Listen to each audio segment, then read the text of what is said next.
Olá pessoal, um TEC 465, absolutamente um ícone da indústria eletrônica, um osciloscópio extremamente popular, 100 MHz, incrível da Tektronix, excelência de produto, tá? A gente vai dar uma olhadinha nele, vou fazer uma apresentação. Esse carinha vai dar muito trabalho, mas vamos dar uma olhadinha. A gente vai fazer uma série de vídeos, porque o concerto não vai ser, pelo menos a exploração dessa beleza não vai ser muito simples, não cabe em um vídeo só. Vamos fazer só a apresentação hoje. Bom, o 465 está aqui, digamos assim, no acervo, né? Aqui do laboratório, já há diversos anos. E um pouco da história de como essa coisa foi parar nas minhas mãos é a seguinte. O sujeito no mercado local estava vendendo um par. Esse 465 e um outro TEC 2445, que era um osciloscópio da Tektronix mais novo do que esse, de armazenamento, ou seja, ele possui uma parte digital, mas ele possui muitos circuitos integrados dedicados. Então, esse é o calcanhar de Aquiles da família 24 e 26, né? da TEC dos anos 80. O 465, ele é um osciloscópio também de estado sólido, ele não tem válvulas, a exceção naturalmente do tubo de raios catódicos, mas o 465 ele usa transistores, ele é totalmente transistorizado e circuitos integrados comuns, digamos assim. Então ele é mais fácil de reparo e manutenção. Só no parêntese do 2445 eu acabei me desfazendo dele, porque ele estava funcionando, ele tinha uns problemas nos BNCs que eu desentortei, mas ele foi um pouco judiado, mas ele estava funcionando, então eu vendi a um excelente preço para um sujeito no trabalho, e ele ficou feliz e eu também. E o 465 ficou aqui. O 465, ele está totalmente, ele nunca foi testado, principalmente porque o cordão de alimentação foi cortado. Isso é uma coisa muito comum em empresas militares. Quando o equipamento vai ser descomissionado, né, tirado de uso, eles cortam o cabo de alimentação. É um saco, mas efetivamente o que me disse é o seguinte, que esse osciloscópio provavelmente em um determinado ponto da sua vida não funcionou, ou pelo menos tinha um problema grave o suficiente para ele ter sido, digamos assim, scraped, ou descomissionado totalmente. Enfim, esse é um pouco da história, um pouco do panorama geral desse cara. Então, esse vídeo vai ser de apresentação, eu não planejo ligá-lo, porque os osciloscópios da série 465, eles têm um calcanhar de Aquiles muito grave. São capacitores, eles são coalhados de capacitores de tântalo, que são capacitores que, se estiverem parcialmente quebrados com algum problema, eles pegam fogo. Então, efetivamente, eu vou ter que fazer uma abertura e uma inspeção geral antes de sequer pensar em ligar esse cara aqui. Realmente eu não tenho nenhuma tendência à pirotecnia. Então, basicamente vai ser só a apresentação hoje e a gente vai fazer a desmontagem do osciloscópio. E, possivelmente, ao longo dessa série, vai ter aí o bichinho para funcionar, espero. Então vamos lá, vamos dar uma olhadinha aqui no painel mais a miúde.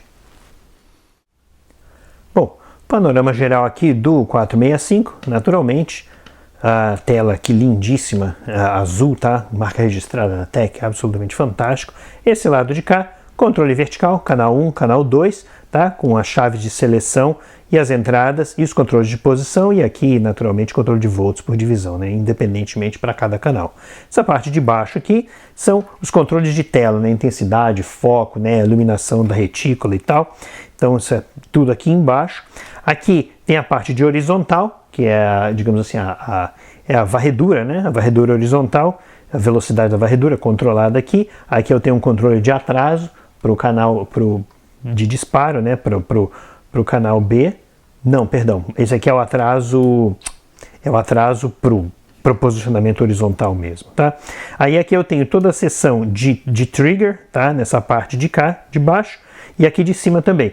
Tem o trigger para o canal B e o trigger para o canal A. São independentes. O trigger para o canal B é usado para para operação em atraso, em delay em relação ao canal A, mas toda essa parte aqui é de trigger, então cada um tem um controle independente de acoplamento, né?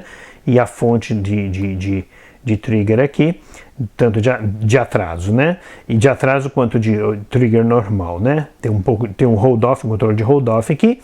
Essa partezinha de baixo aqui é o calibrador, é aquela saída famigerada em onda quadrada, 1 kHz, para você fazer a calibração das pontas de prova.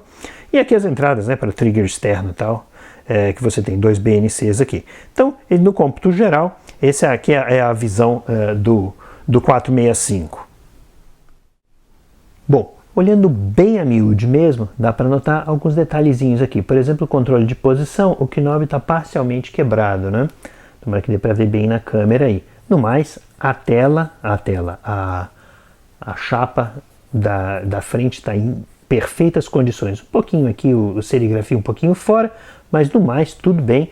Canal aqui, o controle, os controles, né, de volts por divisão, até o controle intermediário aqui, o potenciômetro de variância, eles estão em excelente estado, tá? Naturalmente, acionamentos mecânicos bem precisos e tal, incluindo as chaves aqui também, o acionamento mecânico das chaves de seleção está bem preciso, está um pouquinho solta, mas isso aqui era marca registrada desses caras.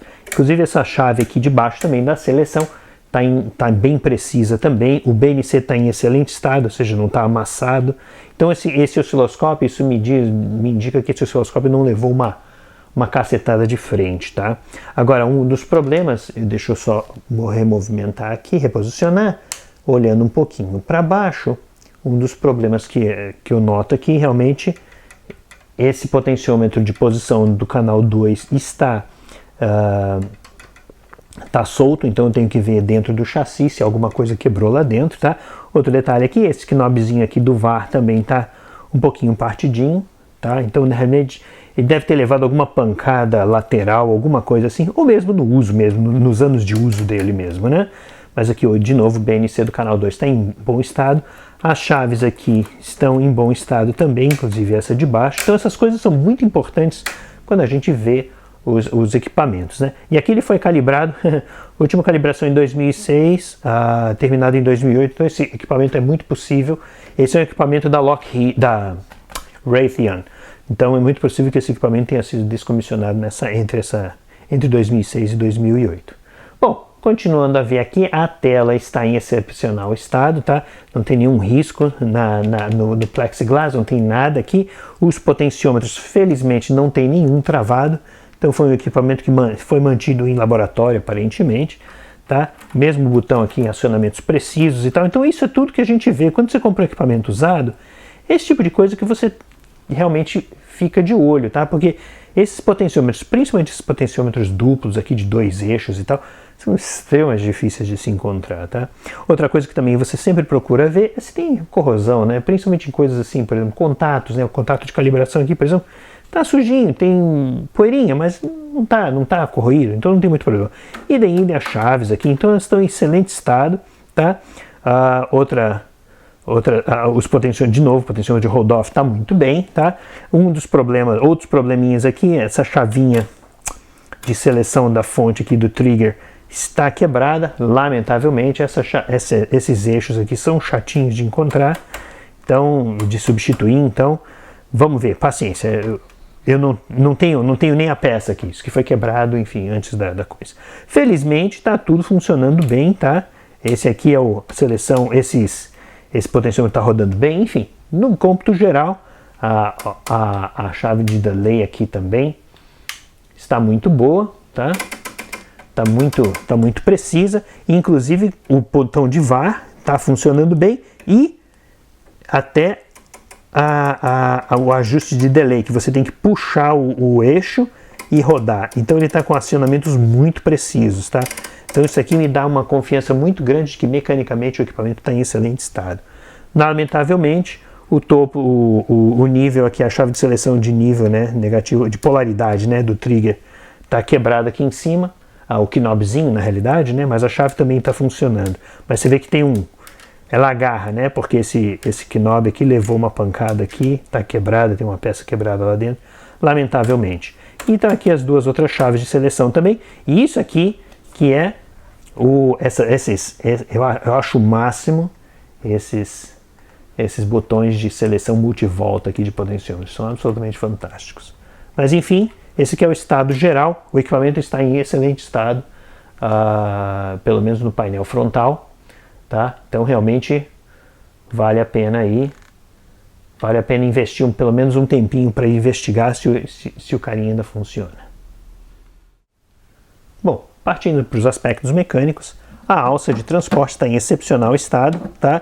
O mecanismo ainda está bastante preciso, ela ainda não está com coisas grudadas, a borracha está em excelente estado, tá? Novinha aqui a placa, Raytheon Comerical, aliás, uma divisão da Raytheon, tá? Então esse aqui evidencia aí a origem do cara, não tem nada quebrado aqui, tem a bolsinha em cima, que era um opcional, e não tem nada, lamentavelmente, mas a bolsinha está em razoável estado, um pouquinho suja, com alguma coisa grudada ou outra, mas ela não está, o corinho não está sebento nem nada. Então, ponto aí. E outra coisa, nas laterais também eu não vejo nenhuma evidência de pancadas ou chanfros ou coisas assim que evidenciariam talvez uma cacetada qualquer.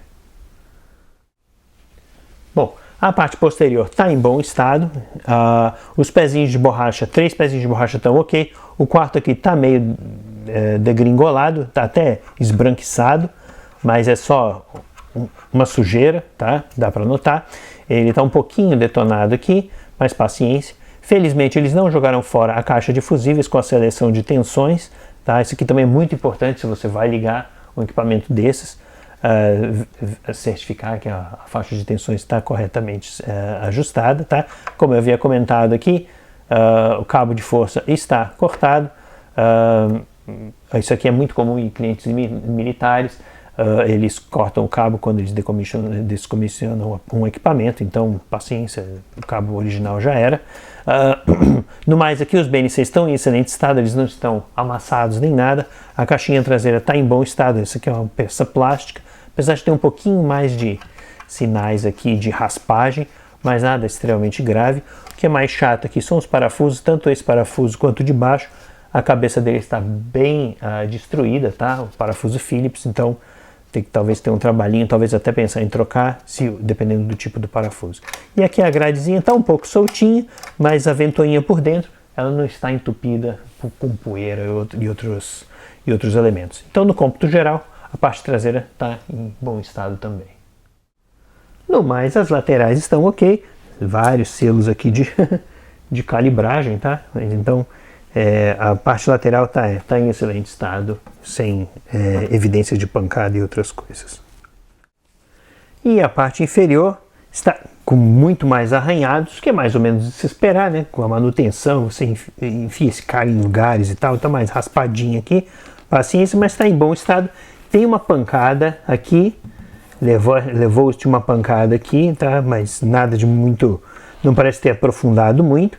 Os pezinhos de borracha estão endurecidos, mas estão os 4 aqui, então nada foi arrancado, nada foi destruído. Esses são detalhes mecânicos que a gente vê quando pega um equipamento desses para fazer manutenção e restauro, para fazer avaliação até se vale a pena, inclusive. Bom, pessoal, por enquanto a gente vai ficando por aqui. Vou começar a fazer os trabalhos nisso aí e vou fazendo as atualizações ao longo desse projeto, que não vai ser muito curto não, tá? Mas a gente vai dar uma olhada e acompanhar bem o processo de restauro dessa maravilha. É isso aí. Espero que vocês tenham gostado e até a próxima. Aquele abraço.